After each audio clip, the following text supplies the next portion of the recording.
Maker and director, producers, DOPs, light mans, సినిమాకి సంబంధించిన ప్రతి ఒక్కరికి ఈ సినిమా నచ్చుతుంది. I'm very happy. ఆడియన్స్కి అంత అట్రాక్ట్ అయితే అవ్వదు సినిమా, ఆడియన్స్కి అయితే ఎక్కదు, ల్యాగ్ ఉంటుంది, కూర్చోలేరు సీట్లో అనే ఫీలింగ్ అయితే కలుగుతుంటుంది ప్రతి ఒక్కరికి. యాక్టింగ్, ప్రతి యాక్టర్ అంత మంచిగా యాక్టింగ్ చేశారు.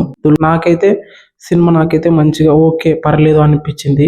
మీకేమనిపిస్తుందో నాకైతే తెలియదు. నాకైతే ఓవరాల్గా అయితే బాగుంది. ఆ కథలో నటించే పాత్రల పర్సనల్ లైఫ్ గురించి జరుగుతూ ఉంటుందన్నమాట సినిమా మొత్తం. కథ బాగుంది, డిఓపి బాగుంది, యాక్టింగ్ బాగుంది, లైటింగ్ బాగుంది, మ్యూజిక్ బాగుంది, ప్రతి ఒక్కటి వెంటాస్టిక్.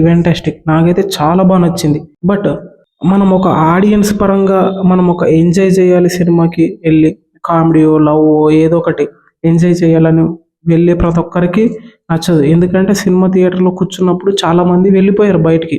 వాళ్ళ పర్సనల్ రీజన్ అయి ఉండొచ్చు, లేదంటే సంథింగ్ ఏదైనా జరిగి ఉండొచ్చు, బట్ సినిమా నచ్చకపోయి ఉండొచ్చు. వాళ్ళు ఏదో ఉంది అనుకొని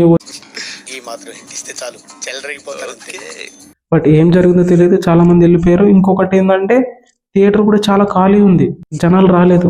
మరి నాకు సినిమా మొత్తం అయిపోయిన తర్వాత తెలిసింది ఓకే జనాలకు ట్రైలర్ చూసి ఎక్కలేదా సినిమా అనే ఫీలింగ్ అయితే కలిగింది.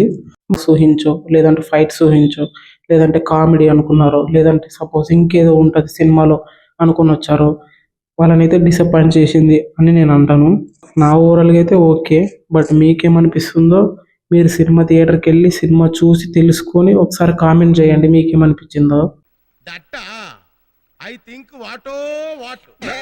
నా పర్సనల్గా అయితే సినిమా బాగుంది, నచ్చింది. అండ్ మీకు నచ్చుతో లేదో తెలియదు, అది మీ ఒపీనియన్. మీరు థియేటర్కి వెళ్ళి చూడండి.